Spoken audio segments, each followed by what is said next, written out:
August 6 ang itinakdang araw para talakayin ito sa open plenary session kung anong gagawin sa impeachment complaint. Magandang tanghali po mga kabayan, mga kapatid. Panik po kayo ng mundo. Ngayon ay alas 12:05 ng tanghali. Kumusta po?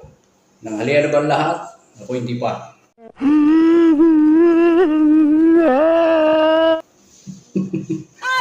Bibigyan natin ng reaction yung isang babaeng tarabitan. Kilala niyo yun? Si Mima i-content lang. Mima sabi lang. Pati yung tinira ni kapatid na Just Vlog, si Takiro! Ay apo, nagbagsik tinagan mo! Hoy! Natutulog ako! Nagising ako sa mga radyo! Takiro! Dalawin mo na dito naman yung mga nakaul kay apelyido na. Magala. Baliw! Kung ano-ano mga pinagsasabi nila kay Senador Marcoleta, hindi nila matanggap na porke baguhan daw ay wala silang kabilib-bilib, wala silang katuwa-tuwala. Kaya yung mga kasamahan niya, mga senador ngayon ang naglagay sa kanyang pwesto ngayon bilang chairman ng Senate Blue Ribbon Committee. Marami nang nanginginig niya. Marami nang natatakot sa kanya. Kasi walang uurungan niya, walang atrasan yung mamang yan. Pero ito, panoorin natin yung tarabitab na babae. Sabihan ba naman niya si Senador Marcoleta na protector daw. Oh shit, not good. Sa kaban ng sa kaban ng bayan si Senador Marcoleta dahil inilagay daw siya sa Blue Ribbon Committee. Uy, napatunayan mo ikaw, tarabitab, ikaw.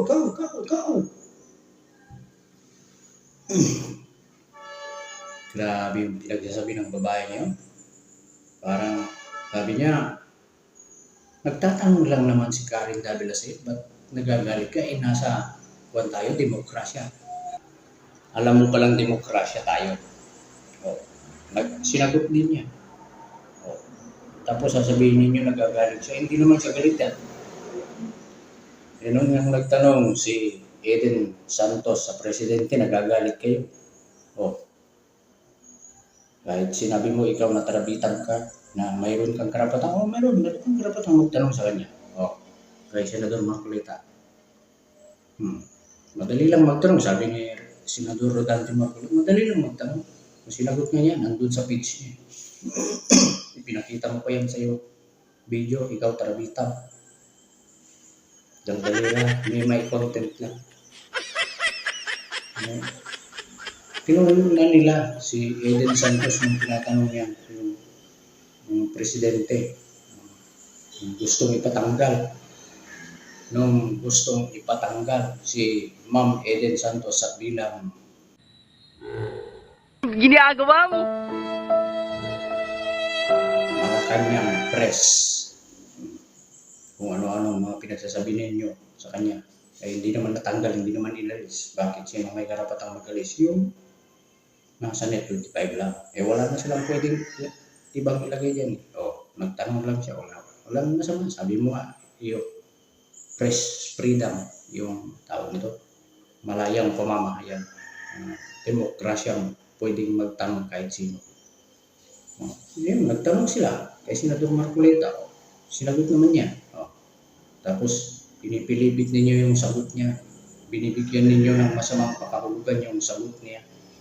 Sasabihin mo na naman ngayon, sinabi mo sa iyong vlog, protector ka ng mga nanakaw sa kaban ng bayan. Sinabi mo yun, tarbita. Panoorin natin. So hello guys, Alicia nyo, nagbabalaglag para sa ating panibagong video. So mga minamahal, talaga nga namang nakakapagtaka na. Meron bang itinatago itong si Senator Rodante Marcoleta kung kaya't napipikon, nauuat at tila baga parang nagiging on Nakukuhat. Nakukuhat. Hindi makabigkas ng araw. Napipikon. Nakukuhat. Tingnan niyo yung muso niyo.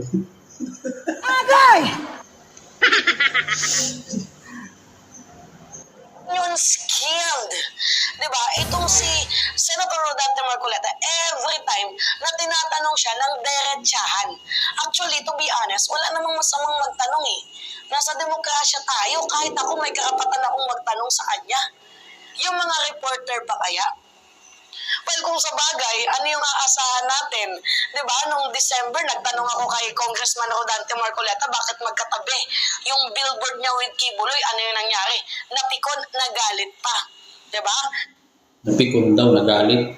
Uy, nakita ko sa yung Quadcom, hindi naman siya nagalit ah. Pinabayaan ka nga lang eh. Sinungaling ka. Napikon, nagalit. Gumagawa ka ng kwento. Tarapita. Amoy imburnal! Wala itong babae nito. Ganyan ka ba mag-influence sa iyong mga subscriber? Ikaw, karabitan. Sinabi mong napipikon. Anong napipikon? Sinungaling ka.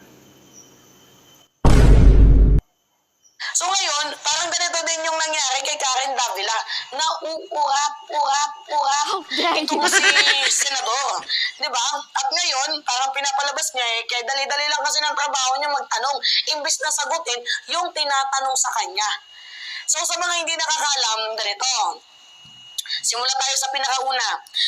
Alam niyo naman na in-appoint ni Quezon itong si Rodante Marcoleta sa pinaka-importante, pinaka-makapangyarihang Anong in-appoint ni Quezon? Hindi mo napanood? Well, hindi niya napanood. Ang binabanggit niyang Quezon dyan, si Chis Escudero. Chis Escudero ang binabanggit niyang Quezon. Ang nag-nominate sa kanya bilang chairman sa Blue Ribbon Committee, Joel Villanueva. Uy. Joel Villanueva, Senador. Joel Villanueva, uy.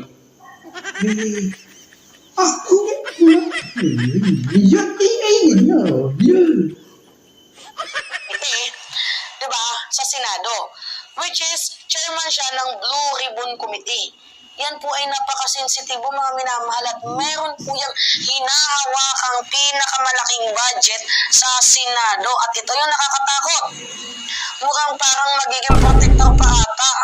Diba mga minamahal, magiging protector pa ata ng mga magnanakaw sa kaban ng bayan itong si Senador Rodante Marcoleta. Huwag naman sana. Alam mo? Ba't sinasabi mo magiging protector ng kaban ng bayan? Ha? Pati yung mga panukala niyang batas doon sa tungkol sa kuryente na ipasok na niya, na ipile na niya, hinihintay na lang na pirmahan. O, kinu-question niyo ikaw, tarabitab ka, malaki ang binabayaran ng kuryente, mababawasan yan. Dahil kay Senador Marcoleta, bababa yung babayaran mo. Dapat ka nga magpasalamat sa kanya tapos sinasabihan mo, magiging protector ng magnanakaw. Hoy, nako, mag-iingat ka, tarabitab ka. Ako, Nudes, huwag naman sana. Now, kasi syempre nagtataka, di ba? Lahat tayo magtataka naman eh. For the first time, I think, correct me if I'm wrong, unusual na mangyari. Dito kasi, magsasabi siya ng mga halimbawa ng mga senador na naging senador muna pero 2 taon, 2 termino, 3 termino bago naging Senate Blue Ribbon Committee. Yung mga pinagdadaldal niya, kinuha niya doon kay Takero.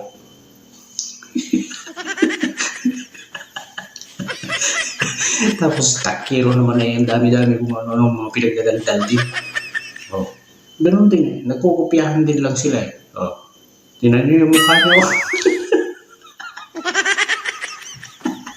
Bahol bungaga mo! Amoy imburnal! Ano ba yun? Bakit din ko pa na-post? Yung isang baguhang senador. Diba? Freshman. Sa madaling sabi, kakapasok mo palang Fresh! Fresh!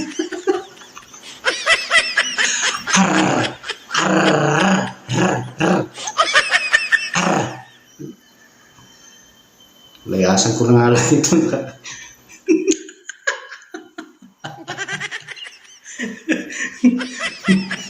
Ay, naku po.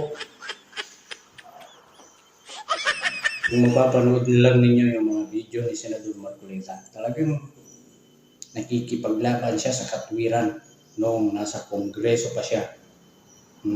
Nandiyan yung patayin, i-off yung kanyang microphone, tapos pupuntahan niya yung kadibati na talagang makikipagdikdikan niya. Yung tama ang kanyang ipaglalaban. Ang dami ngayong bumabati ko sa kanya, social media. Yung BBM vlogger. Tingnan nyo, nagising na si President Bongbong Marcos. Ang daming mga pinagsasabi sa kanyang zona na talagang tinamaan lahat ng mga tinamaan na magagaling. Yung mga kurakot. Tapos ngayon, may hawak sa Senate Blue Ribbon Committee. Papaimbestigahan yon, Senador Marcoleta. Wala. Mayroon lang silang maikwento, mayroon lang silang mai-vlog, mayroon lang silang masabi. Ganyan ba yung mga influencer na yun? Ganyan na ba ang kalakaran na yun? Pati yung si Takeo? Ngayon po. The Senate never acquired jurisdiction over it. Immediately executory. Unanimous. Ewan ko kung sino matibay-tibay naman ng dibdib ng abogado na. Nelson, Chen, babaliwalain mo ba yung desisyon na yun? Unanimous decision ng Supreme Court? Ano? Unanimous. Opo. 13 pumirma, isa yung wala ron, isa yung hindi nakaboto. Pero unanimous sapagkat yung hindi bumoto at saka wala doon, hindi naman nag-submit ng dissenting opinion. Hindi tumutol. Kasi kapag hindi ka nag-submit ng dissenting opinion, mananatiling unanimous. Ayun. Meron pa silang gustong sabihin, kaya nakiusap na, ay, ba't kasi ako patatagalin? Talakayan na natin mamaya. Sabi ko, kahit kumukuluan tiyan ko.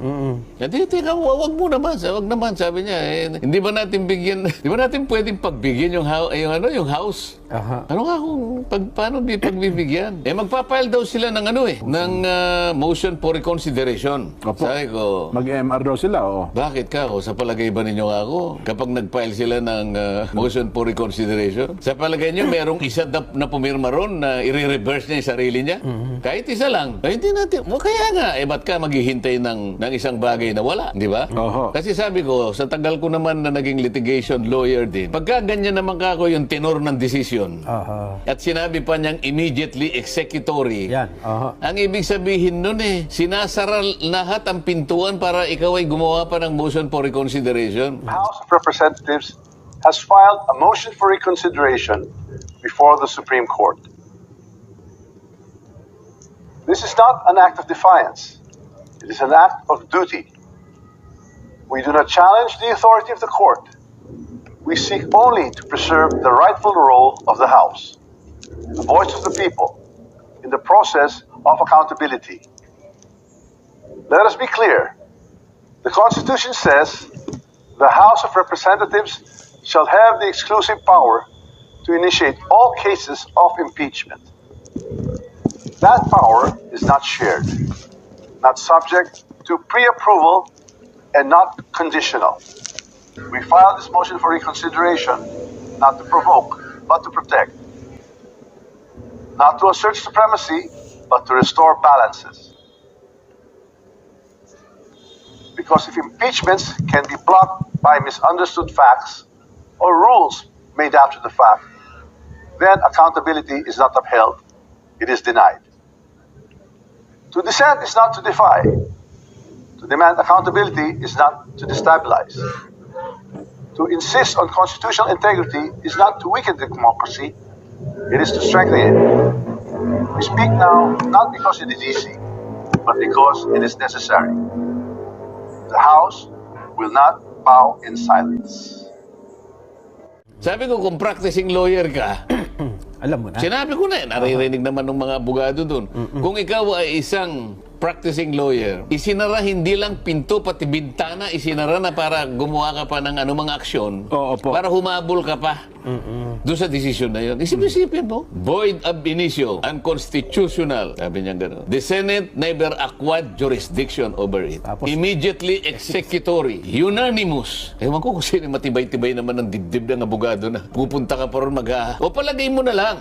Palagay mo lang, nakakuha ka ng isa. Dalawahin mo na kaya. O gawin mo ng, ano ba yung majority ng 15 sila? 8, ano? Opo, walo. Oo. Nakakuha ka na ng 7. Hindi mo pa nakuha yung majority. Opo, wala, kulang pa rin. Yun lamang isa eh. Hirapan. Oo. Yun lamang isa eh. Baka mabigat yun. Totoo nga. Sino sa kanila ang i-reverse niya yung sarili niya sa harap ng kanilang pagkakasundo? Isip-isipin mo, bawat isa sa kanila, isa yung kaisipan. Nakita nila eh. Totoo po. O nakakuha ka ng 7 halimbawa, marireverse. Hindi. Hindi pa rin, oh. Para Majority. ma-reverse mo yun, 8 makukuha mo. Eh, isa nga, hirap ka na eh. Oho. Ano pa hihintay na? Nag-speculate naman kayo. Hindi ka, kaya na yun. Pagbigyan mo na. Ganun ba? Pagbigyan mo na. Opo. O sige, yung isa, August 4, sabi nung, hindi, August 11. August 6 na po na Hindi pagkasunod. nga, makinig muna ka. Opo, oh. August 4, Lunes ata yun eh. Opo. Ede, tumawad yung isa. Hindi nga kasi, baka nga magano ng motion for recon eh. Pwede ba kanyang August 11? Oho. Ede, nung tinignan ko yun, nakita nila na medyo aangal na ako. Oo, po, sabi naman nung isa. Opo. 6 na lang. Yan. Para hindi mag-object si Senator Marcoleta. Sabi niya, Senator, kasi kaya gusto ko ng 6, ganito yan. Ang August 6, Wednesday. Ang August 4, Monday. Opo. Kung babanatan natin ang August 6, siyempre, debate ito eh. Oho, nako. Magkakasamaan tayo rito ng loob. Magkakainitan tayo rito eh. Opo. Kinabukasan, Baka walang pasok. magkasakitan ng loob tayo rito eh. Kinabukasan kanya, walang pasok. Oo. Huwebes, Biyernes, Pahinga muna. Sabado, Linggo, Wala na, humupa na. cooling off period. Ayun, oh. Oh, sige, sabi ko, papayag ako hindi dahil sa inihintay ninyong mag-file ng motion for reconsideration. Mas gusto ko yung sinabi niya na cooling off period. Kaya napunta ng August 6. Ayun. Yan ang tunay na pangyayari dyan. Yun pala. Doon sa balitang yun, may binabanggit sila na 4. Pumirma para ituloy yung impeachment. Sino-sino kaya yun? Kahit mayroon ng pasya ang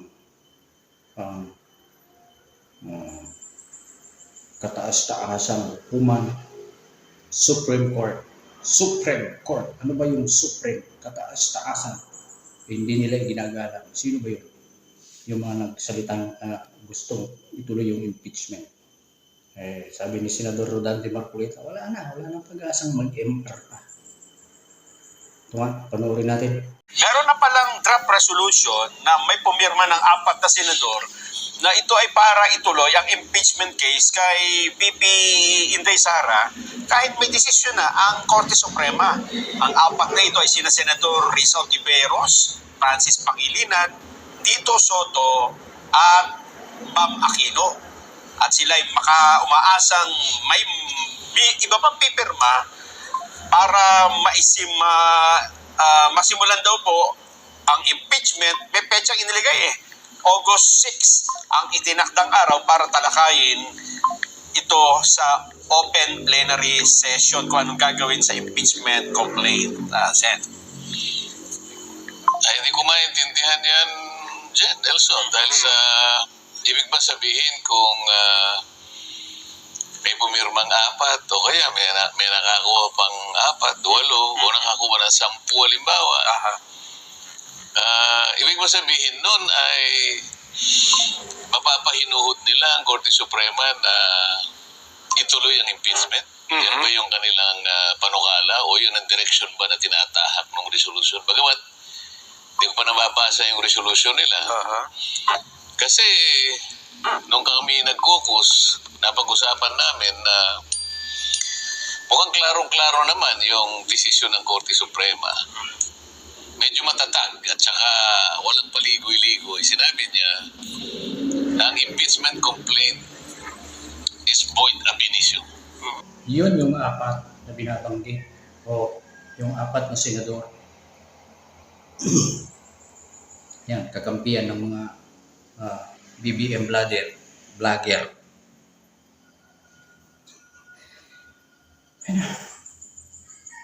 Ito, balikan nga natin si Juan. Puntahan nga natin si may ma-i-content lang, may masabi lang kung ano-ano ang kanyang mga pinagdadaldal kay Senador Marcoleta. Hindi po, gutom na eh. Wala. Akong pay pa ni, pangal daw ko ako, di ako pay nangal daw, makantayon. Kain muna.